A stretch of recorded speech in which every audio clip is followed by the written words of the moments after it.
예, 감사합니다. 오늘 이 아침에도 주님의 은혜와 또 주님의 이루하심에 함께하는 시간 되기를 바랍니다. 오늘 말씀 제목이 이해되지 않는 일을 만났을 때, 이런 제목으로 함께 은혜를 나누겠습니다. 우리가 일생을 살아가다 보면 세상에 이해되지 않는 일들이 참 많고 또 그것을 날마다 우리는 경험하고 살아갑니다. 그렇다고 그곳에서 해답을 얻는 것도 아닙니다. 더구나 우리가 당황하게 만드는 것은 하나님이 하시는 일에도 우리가 이해할 수 없는 일들이 참 많다고 하는 겁니다. 하나님이 살아계시고 하나님의 만물의 주관자 되신 것을 우리가 알고 있고 그분을 힘입어 살다가도 하나님 도저히 이것은 이해가 되지 않습니다. 도저히 이것은 납득이 되지 않습니다. 설명이 되지 않습니다. 그런 일들을 우리가 경험하며 삽니다. 우리 사랑하는 성도님들이 원하고 바라고 기도하고 살아가는데 하나님의 아무런 응답이 없고 하나님이 아무 일도 하지 않는 것처럼 느껴질 때 우리는 절망감에 빠지기도 합니다. 어떤 일을 오랫동안 계획하고 진행하고 있는데 하나님이 막으시는 것 같이 하나님이 허락하지 않는 일들을 또 경험할 때 우리는 낙심하게 되기도 합니다. 이 땅에 풀리지 않는 수수께끼들이 참 많다고 하는 거지요. 사랑하는 우리만 그런 것이 아니라 성경의 많은 이인들이, 성경의 많은 믿음의 선배들이 우리가 겪는 똑같은 일들을 겪으면서 그들도 믿음으로 살아갔다고 하는 거예요. 잘 아신 대로 하박국 선지자가 어찌하여 탄식을 계속 반복합니다. 1장과 2장에서. 그것은 하나님이 구원하심도 없고 응답하심도 없고 하나님이 하신 일을 도저히 경험할 수 없으니까 이 하박국 선지자가 하나님이 어찌하여 어느 때까지 하고 계속 탄식하는 내용들이 이어집니다. 또 아삽이라고 하는 시편 73편에 보면 아삽의 시인이 하나님, 나는 하나님이 하신 일로 인하여서 미끄러질 뻔했습니다. 넘어질 뻔했습니다. 그 말은 정상적이지 않다는 거예요. 악인들은 형통한데 의인들은 고난을 당하고 하나님이 살아계시다면 이것은 불공평합니다. 하나님이 살아계신다면 이것은 있을 수 없는 일입니다. 그래서 내가 그런 걸 보고 넘어지고 미끄러질 뻔했습니다 하는 그런 고백이 나옵니다. 오늘은 이해할 수 없는 일들을 생각을 하면서 우리 믿음의 위인들을 성경에 많은 사람들이 그런 일을 겪었지만 우리가 잘 아는 큰 믿음의 위인들을 몇 분 생각하면서 간략하게 증거하려고 합니다. 믿음의 조상 아브람, 우리는 믿음의 조상, 복의 조상으로 아브람을 알고 있습니다. 그렇다면 아브람에게도 이해할 수 없는 일이 있었어요. 그것이 뭐냐면 하나님이 주신 독자 이삭을 바치라 하신 것이었어요. 하나님께서 갈대와 우르 본토를 떠나서 내가 내게 지시할 땅으로 가라. 아브람은 순종해서 모든 것을 버리고 하나님 말씀을 따라왔는데 하나님의 약속을 오랫동안 믿음으로 기다려서 하나님이 주신 그 약속의 이삭의 선물을 받았는데 하나님이 어느 날 아브라함에게 찾아와 가지고 그 독자 이삭을 바치라 그러는 거예요. 이것은 아브라함에게 있어서는 다 이해할 수 있어도 이것만큼은 이해할 수 없었습니다. 왜냐하면 독자 이삭을 왜 바쳐야 되는지 설명이 없어요. 그리고 하나님의 성품과 전혀 일치되지 않습니다. 하나님은 사랑의 하나님이고 하나님은 사람을 제물로 드리는 일을 금하셨어요. 이방인들이 하는 것이고 가증한 것이다. 그런데 하나님이 아브라함에게 독자 이삭을 제물로 드리라는 것은 하나님의 성품에도 안 맞고 이유도 모르겠고 하나님이 지금까지 해오신 일과도 상반된 겁니다. 더군다나 아브라함에게 있어서는 약속의 씨입니다. 이삭은. 그런데 25년 만에 하나님이 아브라함에게 주셨던 그 이삭을 바치라 그랬을 때 아마 이 아브라함은 도저히 이해할 수 없었을 겁니다. 사랑하는 여러분, 지금 성도님들이 객관적으로 볼 때 제3자 입장에서 볼 때 그것이 이해가 됩니까?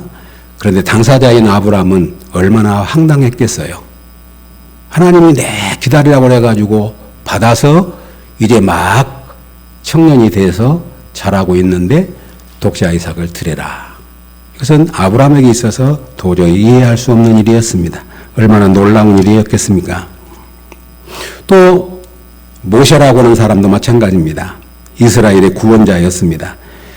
그가 80세에 하나님의 부름을 입어가지고 이스라엘 백성을 40년 동안이나 가나안 땅 입구까지 이끌어갔던 사람입니다. 그런데 너무나 놀랍잖아요. 하나님이 모세에게 너는 못 들어간다. 너는 가나안 땅 요단강 건너편에서 비스간 산 꼭대기에 올라가서 요단강만 보고 요단 저쪽만 보고 너는 못 들어가고 너는 갈 수가 없다 그런 겁니다. 물론 명목상의 이유는 있습니다.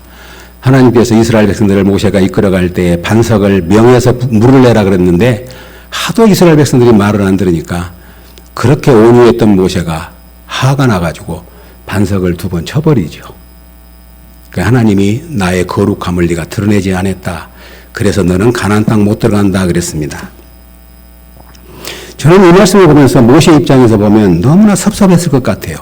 40년을 충성스럽게 하나님의 말씀을 붙들고 이스라엘 백성들을 그 고난 온갖 욕을 다 먹으면서 이끌어왔는데 하나님이 한 번 실수했다고 한 번 잘못했다고 너는 가나안 땅 못 들어간다 그랬을 때 모세 입장에서 보면 이해가 갑니까?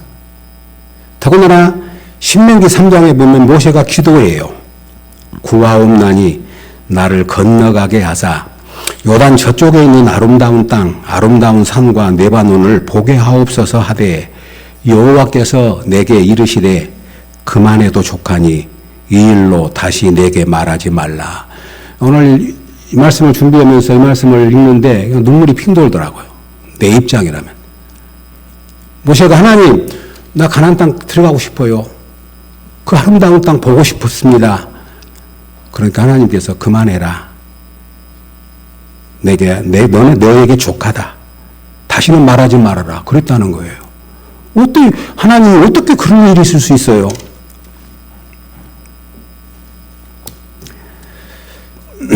다윗에게도 이해할 수 없는 일이 있었습니다. 성경은 다윗을 하나님 마음에 합한 사람이라고 정의합니다. 세상에 하나님 마음에 합한 사람이 누가 있습니까? 그런데 다윗은 하나님 마음에 합한 사람입니다. 그런데 다윗에게 이해하지 못한 일이 있어서 뭡니까? 다윗은 하나님을 너무 사랑했습니다. 그리고 예배드리는 걸 너무 좋았습니다. 그래서 다윗에게 유일한 소망이 있었는데 성전을 건축하는 거였어요. 그런데 하나님이 다윗에게 안 된다는 거예요. 명목상 이유가 뭘죠? 또는 전쟁을 많이 해가지고 피를 많이 흘렸으니까 안 된다는 거예요. 그러면 다윗이 개인 원한을 갚기 위해서 전쟁했습니까? 자기 민족 하나님의 나라를 이루기 위해서 그는 전투를 한 거지요. 그런데 하나님이 다윗에게 너 성전 안 된다. 내가 너에게 성전을 짓도록 허락하지 않겠다. 너는 네 아들이 지어야 된다 그런 거예요. 그래서 다윗 입장에서 보면 이것도 이해가 되지 않는 일이에요.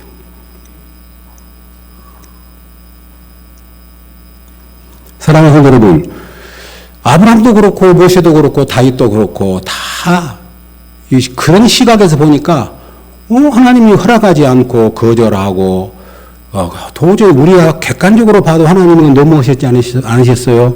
이건 너무하지 하신 일이 아닙니까? 이거 어떻게 설명을 해야 됩니까? 라고 질문할 수밖에 없는 많은 선지자들이 하나님 어찌하여 하나님 계시면 하나님 살아계시면 어찌하여 그 탄식이 이해가 되는 거예요. 그래서 이 말씀들이 떠오르면서 이렇게 믿음의 선진들이 하나님으로부터 거절을 당하고 이해할 수 없는 일을 경험했는데 우리도 마찬가지죠. 우리도 똑같습니다. 이것은 믿음이 좋냐 믿음이 안 좋냐 나이가 많냐 그런 차이가 없이 누구에게나 신앙생활을 하면서 아무리 믿음이 좋아도 이 믿음이 얼마나 믿음 좋은 분들입니까? 아브라함, 모세, 다윗 손꼽는 분들이잖아요. 이분들에게도 이런 놀라운 이해할 수 없는 일들이 있었더라고요. 그래서 이제 우리 성도 여러분 그렇다면 우리에게도 물을 겁니다. 하나님, 이 일은 이해할 수 없습니다. 어찌된 일입니까? 그렇게 묻는데 대답이 없죠. 해답이 없습니다. 그런데 이 말씀이 하나님이 대답하신 것 같았어요. 제 생각에. 하나님이 이렇게 말합니다. 내 생각이 너희 생각과 다르며 내 길은 너희 길과 다름이라. 여호와의 말씀이니라. 이는 하늘이 땅보다 높음같이 내 길은 너희 길보다 높으며 내 생각은 너희 생각보다 높음이니라. 아멘. 이 두 가지더라고요. 내 생각, 너희 생각 달라. 내 길과 너희 길이 달라. 그런데 중요한 건 뭐냐면 내 생각은 내 생각보다도 높아. 얼마나 높냐면 하늘이 땅보다 높은 같이. 이 말씀을 우리가 묻는다면 사랑하는 여러분, 이 말씀을 믿음으로 하나님의 말씀으로 받는 은혜가 있기를 주의 이름으로 축복합니다. 큰 그릇은 작은 그릇을 품을 수 있지만 작은 그릇은 큰 그릇을 품을 수 없는 것처럼 유한한 우리 인간이 무한하신 하나님을 어떻게 다 알 수 있겠습니까? 하나님은 우리를 다 알아도 우리는 하나님을 일부분도 모르죠. 그 바다의 넓은 물에 한 바가지 물을 아는 것만큼밖에 모르는 우리가 마치 다 아는 것처럼 말하지만 우리는 아무것도 알 수 없습니다.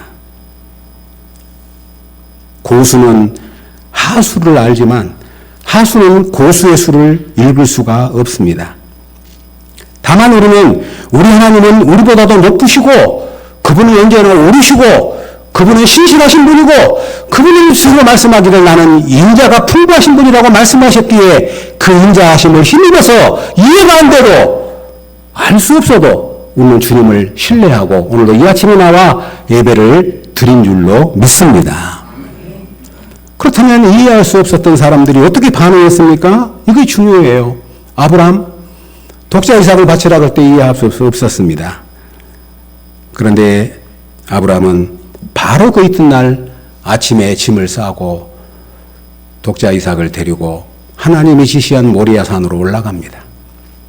그의 심정이 어떻겠습니까? 성경은 그런 말하고 있지 않지만 전통에 의하면 아브라함이 그 일로 인하여 눈이 멀었다. 3일 동안 눈이 멀었다고 이야기를 합니다. 사실인지 모르면 얼마나 아브라함의 마음이 타들어갔겠어요. 성도 여러분, 그런 그 경험, 그 아브라함의 마음, 그런데 아브라함은 믿음을 갖고 하나님을 신뢰했기 때문에 모리아산으로 올라갑니다. 그러나 그 과정이 얼마나 힘들었겠습니까? 얼마나 아팠겠습니까? 얼마나 이해할 수 없었겠죠. 그런데 하나님이 그 독자 이삭 대신 어린 양을 준비해 놓으시고 나 여호와는 미리 준비하시는 여호와 일의 하나님이다. 그러면서 우리 하나님이 말합니다. 이는 내가 나의 말을 준행했음이라. 내가 이제야 내가 하나님을 경외하는 줄 안다. 왜 하나님이 이런 일을 행하셨냐면 두 가지예요. 그 아브라함의 사건을 통해서 아브라함이 독자 이삭을 바라보는 그 마음이 누구냐면 하나님의 마음이에요. 장차 하나님이 자기 독자 이삭을 내주셨잖아요. 그러니까 그 사건을 통해서 하나님이 우리를 얼마나 사랑하시는가, 그것이 얼마나 아픈 사랑인가, 그것을 우리에게 드러내게 하려고 아브라함의 사건을 통해 미리 보이셨어요. 또 한 가지는 아브라함이 그냥 믿음의 조상이 된 거 아닙니다. 우리는 쉽게 아브라함을 믿음의 조상이라고 말하지만 분명히 말해요. 내가 너 씨로 말미암아 만민이 복을 받게 하겠다. 왜냐하면 내가 나를 사랑하는 줄, 내가 나를 경외하는 줄, 이 말에 순종하는 것을 내가 봤기 때문이라고 주님이 선언합니다. 이게 뭘 의미하냐면 아브라함의 믿음의 조상을 인정해 주시는 거예요. 우리는 이 땅에 살아가면서 우리 믿음을 어떻게 증거합니까? 이해할 수 없어도, 알 수 없어도 하나님을 신뢰하고 나갈 때 그것이 바로 믿음이구나. 믿음이 아닌 건 할 수가 없다는 말이죠. 그래서 우리는 아브라함을 믿음의 조상이라고 복의 자손이라고 그렇게 고백하고 있습니다. 사랑하는 성도 여러분, 이해할 수 없을 때 믿음으로 나아가는 것, 그것을 주님이 어쩌면 우리에게 바라시는지도 모르겠습니다. 아브라함은 이해할 수 없을 때 하나님의 말씀에 순종해서 그가 믿음의 이인이고 조상이 되는 것을 온 땅에 드러내게 하신 줄로 믿습니다. 그러면 모세는 어땠습니까? 가나안 땅 못 들어간다 그럴 때 절망했을 것 같은데 신명기를 읽어보면 그렇게 이야기를 합니다. 신명기가 뭔 책이냐면, 모세 오경 중에서 신명기가 뭔 책이냐면 이스라엘 백성들의 후대들이 가나안 땅에 들어가서 어떻게 살아야 할 것인가를 기록해 주신 말씀이 신명기예요. 그래서 하나님 못 들어간다 그러니까 모세는 절망하지 않고 그 2세대들에게 나는 비록 못 들어가지만 너희는 가나안 땅에 들어가서 이렇게 살아야 된다. 그래야 그 가나안 땅에서 영구히 살지, 그러지 않으면 너희들 가나안 땅에서 고통당한다. 그것이 신명기입니다. 그것이 갖고 신명기를 읽어보면 유언서예요. 모세의 유언서. 나는 못 들어가지만 너희는 이렇게 살아야 돼. 저지가 아주 구구절절 그냥 일기책이 아닙니다. 사람들은 신명기를 그림에서 한번 읽어보십시오. 모세가 못 들어가요. 아마 모세가 들어갈 줄 알았다면 신명기를 기록 안 했을지도 모르겠어요. 그건 모르는 일이죠. 오직 너희 스스로 삼가며 내 마음을 힘써 지키라. 그리하여 내가 눈으로 본 그것을 잊어버리지 말라. 내가 생존하는 날 동안에 그 일들이 내 마음을 떠나지 않도록 조심하라. 너희 앞에 하와 복이 있는데 순종하면 복을 받지만 하나님 말씀대로 순종하지 않으면 너희는 멸망을 당한다. 이 계속 반복된 이야기, 신명기 말씀이. 왜 그랬을까요? 나는 못 들어가지만. 그래서 내가 다시 신명기를 봤어요. 봤더니 신명기 31장에 모세가 여호수아를 지도자로 세웁니다. 나는 못 들어가는데 네가 대신 데리고 가라. 네가 대신 나를 대신해서 이스라엘 백성들을 이끌고 가라. 32장에 갔더니 모세의 노래가 나와요. 그 모세의 노래가 뭐냐면 유언이에요.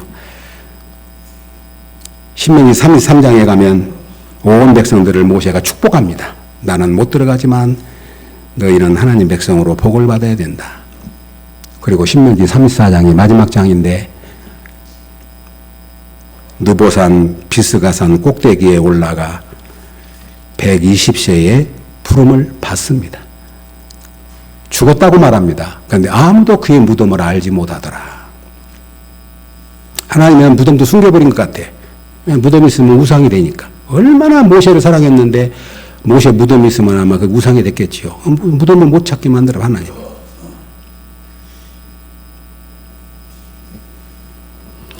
그러면 다윗은 어떻게 반응했습니까?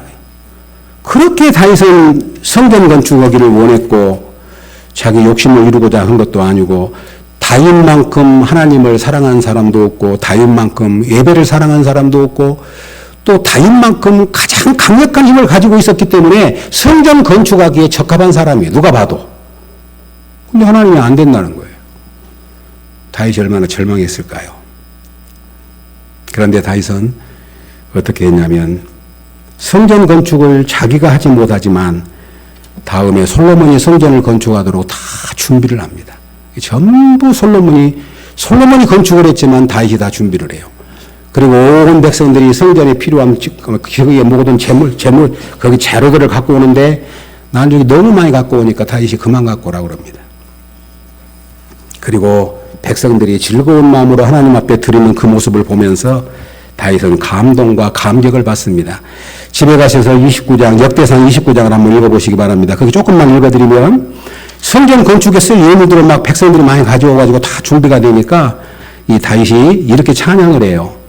여호와의 위대하심과 권능과 영광과 승리와 위엄이 다 주께 속하였사오니 천지에 있는 것이 다 주의 것이로소이다. 여호와여 주권도 주께 속하였사오니 주는 높으사 만물의 머리심이니이다. 부와 귀가 주께로 말미암고 또 주는 만물의 주제자가 되사 손에 권세와 능력이 있사오니 모든 사람을 크게 하심과 강하게 하심이 주의 손에 있나이다. 우리 하나님이여 이제 우리가 주께 감사하오며 주의 영화로운 이름을 찬양하나이다.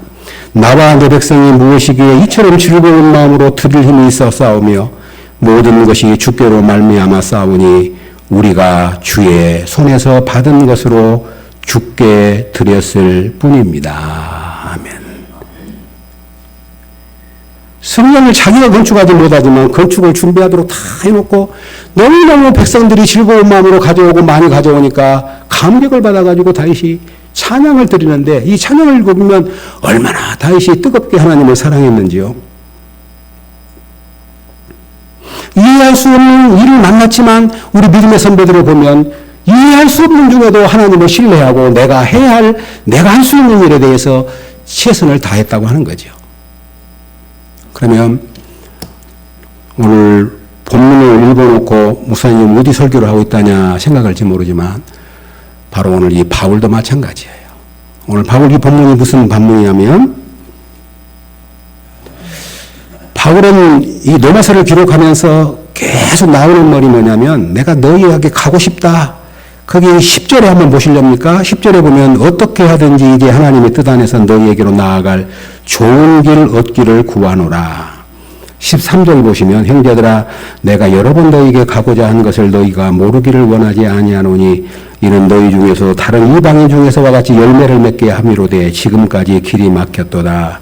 나중에 저 뒤편에도 가면 15장에 가면 또한 내가 너희에게 가고자 하는 것이 여러 번 막혔더니 이런 표현을 자꾸 씁니다. 무슨 말이냐면 바울에게 있어서 노마로 가고 싶었어요. 왜 노마로 가냐면 바울은 당시 노마가 중심이었기 때문에 이 복음이 증거되려면 노마에 가서 복음이 전해져야 땅끝까지 증거됐다고 믿었어요. 그래서 바울의 유일한 소망이 뭐냐면 노마를 가는 겁니다. 그래서 노마를 가고 싶어가지고 그렇게 몸살을 안고 안달을 했는데 여러 번 막혔다는 말은 아니면 하나님이 막았다는 말, 계속 막히는 거예요. 안 되고 막히는 겁니다.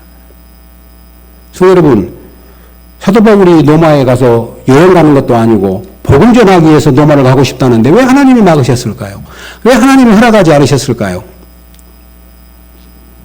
그 노마에 가서 그들에게 신령한 은사를 나눠주고 그 노마 교회를 통해서 복음이 힘있게 증거되기를 원했는데 여러 번 너희에게 가고자 했다.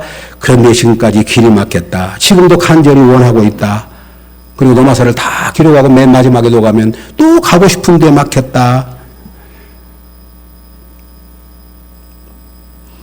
성도 여러분, 그래서 결과론이기는 하지만 만약에 바울이 노마를 갔다면 노마서는 없었을 거예요. 못 갔기 때문에 기록을 한 겁니다. 그래서 우리 믿음의 선배들이 뭐냐면 이것은 하나님의 섭리인데 바울이 노마에 못 가니까 너무 안타까워가지고 노마교회에 편지를 쓴 것이 노마서인데 성도님 아신가요? 이 노마서는 모든 성경이 소중하지만 성경 중에 성경이에요. 그래서 이렇게 표현합니다. 금반지가 있으면 금반지에 박힌 보석이 뭐냐면 노마서라 이렇게 말합니다. 왜냐하면 이 신칭이 우리가 어떻게 믿음으로 구원을 받고 어떻게 믿음으로 하나님의 자녀가 된 원리를 아주 논리적이면서도 체계적으로 노마서를 읽어보면 믿음이 이것이구나. 우리가 하나님 앞에 의롭다 믿는 것이 행위가 아니고 바로 믿음이구나 하는 걸 알게 되는 거예요. 그러니까 바울이 그런데 노마를 가고 싶었는데 막으셨어요. 이해할 수 없어요. 그런데 나중에 신화놓고 보니까 바울은 못 가니까 노마서를 기록한 겁니다. 바울을 생각해 봅니다. 바울이 그렇게 위대한 사도였는데 육체에 가시가 있었습니다. 이것은 심각한 가시입니다. 감기 정도가 아닙니다. 어떤 사람은 간질이라고, 어떤 사람은 심각한 두통이 있었다고, 어떤 사람은 눈에 안질이 있었다고, 아무튼 복음을 전하는데 심각한 장애가 있었어요. 그래서 우리가 잘 아신 대로 고린도후서 말한 것처럼 하나님 이 가시를 내게서 제거해 달라고 3번이나 기도했잖아요. 그런데 하나님이 내 은혜가 내게 족하다. 아까 모세에게 한 것처럼 내 은혜가 내게 족하도다. 얼마나 섭섭했을까요? 그런데 바울이 깨닫습니다. 약할 때 강함이 되는구나. 내가 약하니까 하나님의 능력이 내 안에 머무는구나. 사랑스러운 우리 사람이 아무리 뛰어나고 누군가 해도 사람의 능력은 한계가 있습니다. 그러나 우리가 연약해도 주님의 능력이 우리를 붙드시면 우리는 사람이 할 수 없는 더 크고 위대한 일을 이루게 될 줄로 믿습니다. 그 사도 바울이 고백합니다. 우리는 질그릇 끝입니다. 질그릇. 늘 깨질 수밖에 없는 질그릇이지만 복이 되신 그리스도가 내 안에 계시기 때문에 사방으로 우리 쌓이면 쌓여도 쌓이지 아니하고 답답한 일을 당하여도 낙심하지 않는 이유가 내 안에 계신 그리스도 때문입니다. 고백합니다. 그래서 내가 약할 때 강함이라. 바울이 깨달아요. 그렇게 하나님 앞에 내가 이해할 수 없었는데 나중에 보니까 하나님 내 능력이 내게 머물지 않고 나로 하여금 자고하지 않게 하려고 교만하지 않게 하려고 나를 낮게 하셔서 주님의 능력이 내 안에 머물게 하려고 약할 때 강함임을 경험하게 하시려고 그래서 감사로 받습니다. 그래서 이 사도 바울이 로마서를 기록하면서 드리는 우리가 너무나도 좋아하는 유일한 답이 뭐냐면 얼마나 바울이 이해할 수 없고 섭섭했겠죠. 그런데 바울이 드린 고백이 이겁니다. 우리가 알거니와 하나님을 사랑하는 자 곧 그의 뜻대로 부르심을 입은 자들에게는 모든 것이 합력하여 선을 이루느니라. 아멘. 이것이 바울이 경험되어진 고백이에요. 이해할 수 없었지만 도저히 납득이 안 됐지만 지나놓고 보니까 하나님을 사랑하는 자에게는 모든 것이 합력해서 선을 이루는다는 사실을 알게 하고 이 사실을 노마에 기록하면서 오늘도 우리가 힘들고 어려울 때, 우리가 이해되지 않을 때, 우리가 수긍이 안 갈 때 이 말씀 붙들고 오늘도 우리가 믿음으로 이겨내게 된 줄로 믿습니다. 정말입니다. 우리는 그때는 몰라요. 그때는 억울해요. 그때는 이해할 수가 없어요. 그때는 절망스러워요. 왜 그렇게 기도했는데, 왜 그렇게 원했는데, 왜 그렇게 바랬는데 하나님을 침묵하십니까? 그러나 우리가 시간이 흐르고 나중에 뒤에 보면 하나님 그런 뜻이었군요. 하나님이 옳으셨습니다. 하나님이 정답이었습니다. 하나님이 맞았습니다. 그런 것들을 경험하게 되면 우리는 어떤 어려움 가운데서도 흔들리지 아니하고 믿음의 주요 온전케 하신 주님을 향해서 달려가게 될 줄로 믿습니다. 이 바울이 듣는 고백이잖아요. 이 성경에서 이해할 수 없는 일들을 쭉 보면서 믿음의 선배들이 이해할 수 없는 가운데서도 그 상황에서 자기가 할 수 있는 일들을 최선을 다했구나. 그리고 그 일을 통해서 하나님의 뜻이 이루어지고 하나님의 역사가 진행되고 하나님의 일하심을 보게 하셨구나. 사랑하는 여러분, 우리의 삶 속에도 크고 작은 그런 많은 답답한 일들을 경험할 때 성도 여러분, 우리가 얻을 수 있는 해답은 신실하신 하나님을 믿는 믿음뿐인 것을 기억할 수 있기를 주의 이름으로 축복합니다. 우리가 그 고백을 드려야 돼요. 이해할 수 없지만 믿습니다. 알 수 없지만 믿습니다. 의심되지만 믿습니다. 나는 믿음 하나밖에 없습니다. 주님 믿고 주의 말씀대로 따라가겠습니다. 따라가다 보면 이해하게 되고 알게 되는 은혜가 있게 될 줄로 믿습니다. 아멘. 그래서 우리 믿음의 선배들이 고백합니다. 이해해서 믿는 것이 아니다. 알아서 믿는 것이 아니다. 믿고 나니까 알게 되고 믿고 나니까 이해가 되더라. 이것은 믿음을 갖는 사람들만 드리는 고백입니다. 사랑하는 성도 여러분, 지금은 이해할 수 없는 일을 많이 경험할지라도 바라고 소망합니다. 주님이 그 은혜를 우리에게 허락해 주시기를 주의 이름으로 축복합니다. 아멘. 우리가 알거니와 이해할 수 없는 일을 경험했던 바울, 성도 여러분, 그렇게 위대했던 사도가 병을 낫고 죽은 자를 살렸던 바울이 자기 안에 있는 육체의 가시를 하나님께 구했는데 왜 하나님이 거절하십니까? 왜 하나님이 허락하지 않으십니까? 내 은혜가 내게 좋게. 그렇게 노마에 가서 복음 한번 전하고 힘있게 전하고 가고 싶은데 왜 하나님이 노마를 못 가게 합니까? 나중에 노마가 어떻게 간 줄 아시죠? 노마의 바울이 결박을 당해가지고 제수의 몸으로 가요. 바울이 노마 황제에게 내가 항소하고 싶다. 난 노마 시민권을 가지고 있으니까 노마 황제에게 재판받고 싶다. 그러니까 제수의 몸이 되어 가잖아요. 사도행전의 마음마저 봐서 노마에 갔지만은 그곳 감방에 갇혀가지고 오는 사람들, 마중 온 사람들, 인사 온 사람들에게 복음을 전하는 것으로 끝을 맺어요. 우리 같으면 노마에 가가지고 바울이 전했더니 수천 명이 돌아오고 노마가 엎어져 버렸더라. 노마가 뒤집어졌더라. 그래서 그 복음이 땅끝까지 엄청나게 증거되었더라. 그러면 우리는 얼마나 좋겠어요. 사랑하는 성도 여러분, 그래서 아까 말한 것처럼 하박국 선지자도 이해할 수가 없어서 어찌하여 저도 한번 설교했던 것처럼 그곳에서 뭐라고 말합니까? 의인은 믿음으로 말미암아 살리라. 아멘. 이것이 하박국 선지자 주신 답이었어. 하나님이 의인은 믿음으로 말미암아 살리라. 이해할 수 없지. 어찌하여 지금 탄식하고 있지. 그래도 믿어라. 오직 의인은 믿음으로 말미암아 살리라. 아멘. 성도 여러분, 말씀을 맺겠습니다. 요한복음 11장에 오면 나사로가 죽잖아요.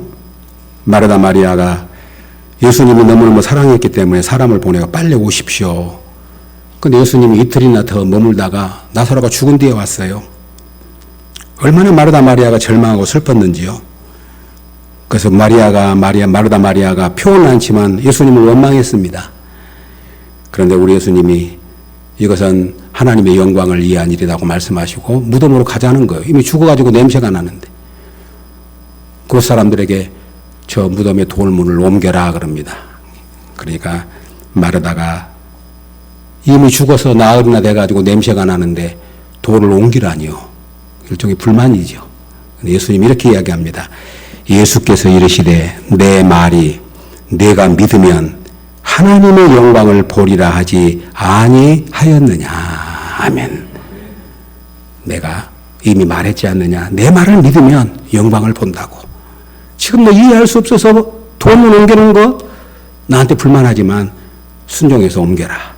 그럼 하나님 영광을 볼 것이다. 주께 말합니다. 성도 여러분, 우리가 여기까지 믿음으로 살아왔는데 전적인 하나님의 은혜입니다. 아멘이죠?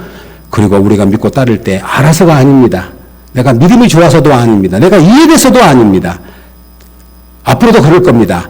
분명한 것은 믿고 우리가 나아가십시다. 그러면 하나님의 영광을 보게 될 줄로 믿습니다. 지금은 이해되지 않지만 믿고 나가십시다. 그러면 반드시 이해될 날이 오게 될 줄로 믿습니다. 이것이 믿음이에요. 그래서 믿음으로 사는 겁니다. 아까 보십시오. 아브라함도 그랬고 모세도 그렇고 다윗도 그렇고 이해할 수 없어. 그들의 입장에서 보면. 그들의 입장에서는 가장 소중한 것을 원했는데 하나님이 노하신 거거든요. 그렇게 간절히 소망했던 것들을 하나님이 거절해버리신 거예요. 얼마나 낙심됐겠습니까? 얼마나 주님을 위해 충성했는데, 얼마나 주님을 위해 다 드렸는데, 그러나 그들은 믿음이 있었기에 하나님 그 말씀에 절망하지 않고 그 상황에서 할 수 있는 일을 최선을 다했기에 그들은 믿음의 이인으로 우뚝 섰을 뿐만 아니라 하나님의 뜻이 여기까지 이루어지게 된 줄로 믿습니다.